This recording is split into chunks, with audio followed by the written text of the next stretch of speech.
Hi, all. So I have a few lessons here that will help you for now with the Unit 2 Comprehension Check quiz. And then later on in the Database Exploration or Information Literacy assignment, there's some questions about this. And then in Unit 4, we'll be coming back to this. So it's, these are some important skills to be aware of. So let's get started.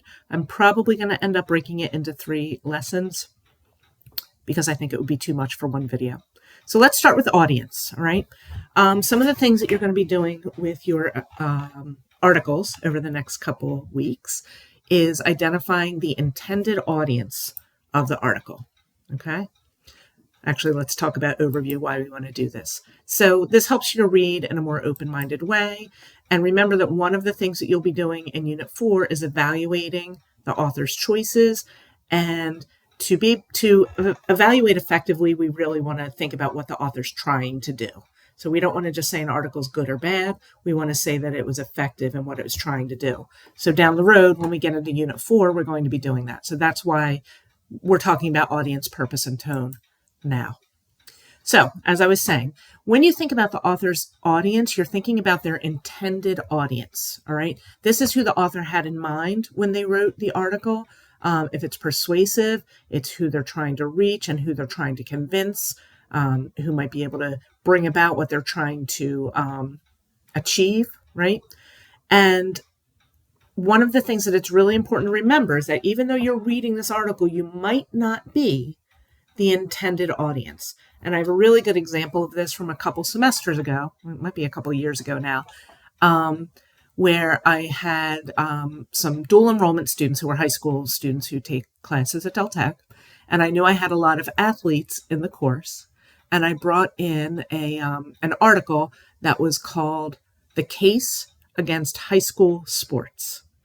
And they were not happy about that. But when I reminded them that they're not the intended audience is going to be parents and school administrators. It made it a little bit easier for them to read it. In fact, one of the students used that for his critical evaluation essay. And ultimately, he said, I didn't like what she had to say, but I think she made a good argument to the people she was trying to reach. Okay, so we need to think about who is the author trying to reach, and you might not be the intended audience. So some of the things to pay attention to, and not all of these will appear in every article. So I'm going to give you a pretty comprehensive list of audience characteristics, but you might not find all of these in everything you read. But it's a good thing to look at. And there goes my clock, sorry. 3, 4. So I know that like the semester that I'm in right now, the R2 that my students are reading, a lot of this stuff isn't coming up in that article. So you just look for what you can look for, all right?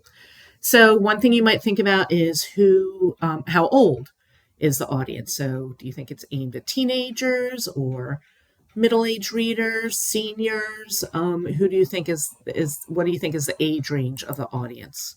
You could also think about what the education level is. So who's it more accessible to? Is it a general audience? Or might it be somebody who has more specialized knowledge? Okay. I keep wanting to refer to articles, but I don't know if I'm using the same articles next semester. So, if the vocabulary is really, extensive and kind of complex, that might be the audience might be a more educated audience, right? Sometimes we can pick up on political leanings of the audience. So do they tend to lean more conservative or liberal or moderate? Sometimes we can pick up on their economic background or their social background. So their income level or a social group they might be a member of. Maybe it's written for experts in a field. So people in business or people or scientists maybe, right? Or educators. Sometimes we can tell that from where it was published. So we'll get to that in a little bit here. Oops, sorry, I didn't animate. Sometimes there's some kind of cultural or regional identity. That comes up sometimes in our articles. Values and beliefs. So this is something that we think about, like who what does the intended audience, value in life, or what kind of beliefs do they hold? Maybe their purpose for reading. Why is the audience reading this? And that might give you an idea of who the intended audience is. I think I have a few more here. The tone, the style. We're going to talk a little bit more about tone later on in this lesson or in another lesson. How is the author writing? Is it formal? Is it emotional? Is it more rational? That might tell you who the author's intended audience is. And then finally, where was it published? So remember that somebody I don't want to say somebody who reads the New York Times doesn't read BuzzFeed, because I read both of them, but somebody who's writing for the New York Times is going to have a different audience in mind than somebody who's writing for BuzzFeed or somebody who's writing for an academic journal or anything like that. So you think about who is the author trying to reach? And it can be really tricky. We're trying to make our best educated guess at this. This is called inference, is what we're trying to do here. So it's one of those things where you're not necessarily going to have an answer right in front of you, and you have to use the clues that are provided in the article to make your best guess at who the audience is. All right. So the audience is hardly ever everyone, or the general public, or Americans. Like, it's hardly ever a very general statement like that. And another thing to keep in mind is the audience is not necessarily the people being discussed in the article. So there's one article that I've used before where it talks about children being harmed by vaping, right? By e-cigarettes or vaping.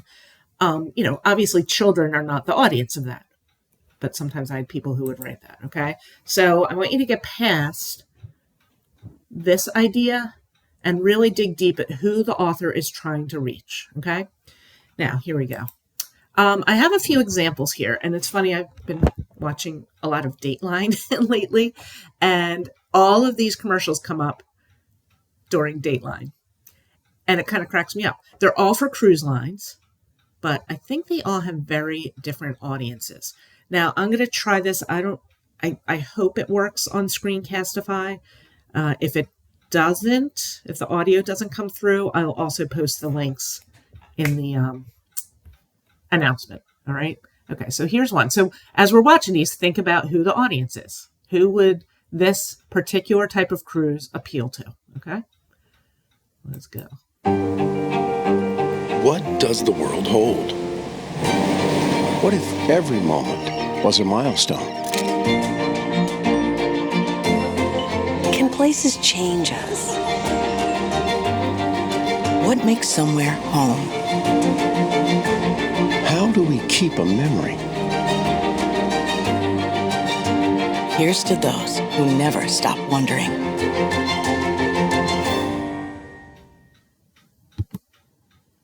Okay, so who do you think that cruise line would appeal to?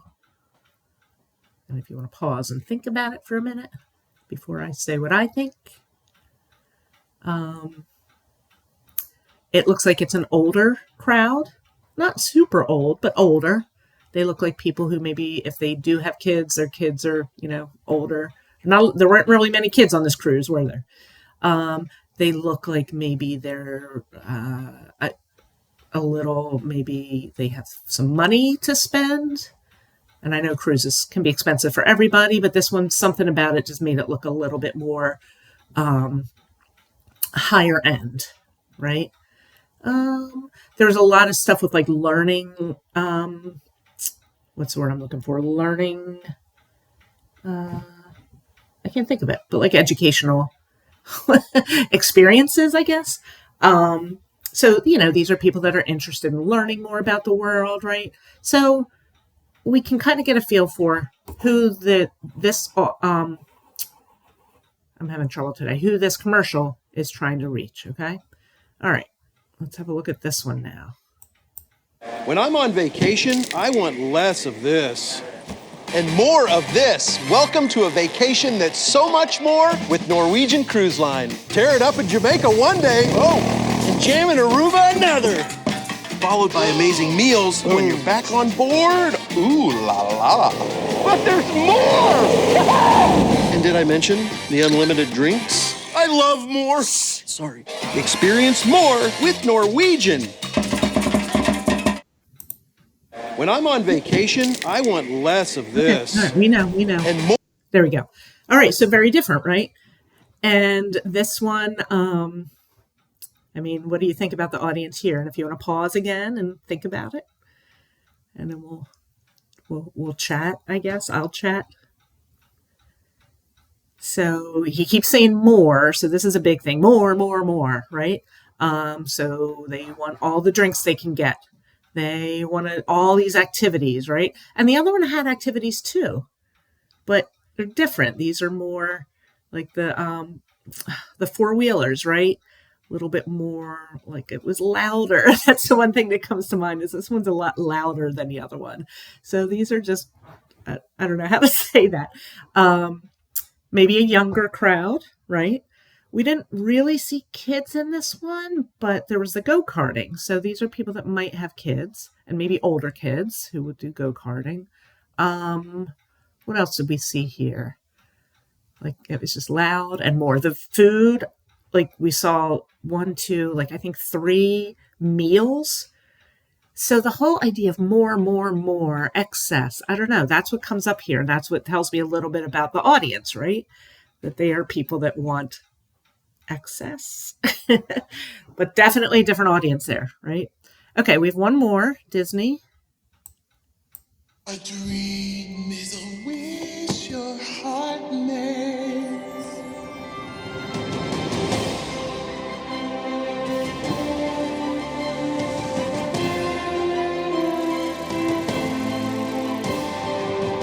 And if you keep on believing, the dream that you wish will come true. A dream is Messed it a up. Sorry. wish your heart made. Okay, so again, very different. Okay, another cruise commercial, but this one is obviously geared towards families, where we didn't see kids, I don't think, in the Norwegian Cruise Line one, right? We saw the go-karts, which implies kids. And like he was really into like, unlimited drinks and all this food, right? So this one's more about the fun and the family time and magic and Disney. So definitely a lot more family oriented. Yeah. So the families, people that like, there was the beach, where the other one we saw, like he was playing music and he was riding the ATVs. And in the first one, we saw them visiting a temple and taking pictures in the glaciers, right? So they're all so different. So it just shows you how, you can see it a lot in advertisements like this, the audience awareness, all right? So that just shows you a couple examples there. What? More. When I'm on vacation. Out of here until we watch all of these. A dream. There we go. Okay. So I'll stop there with audience. So you're going to be reading your R2 and you're going to be looking for, who you think the intended audience for that article is.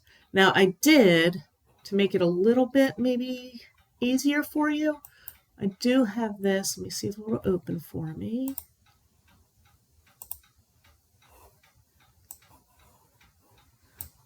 This kind of like a worksheet, guiding questions. You do not have to submit this, but it might help you just take some notes down so that when you get to the end, who do you think is the intended audience? Because that's one of the questions you'll be answering on the comprehension quiz. All right.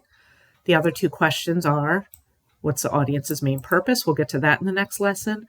And describe the tone of the article. And we'll get to that in the next lesson.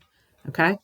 So let's stop there with audience. And if you, I would recommend that you go back and reread your R2 and look for some of these signs about who the audience might be, and keeping in mind some of these characteristics that you might be looking for. Okay? All right. See you at the next lesson. And bye-bye.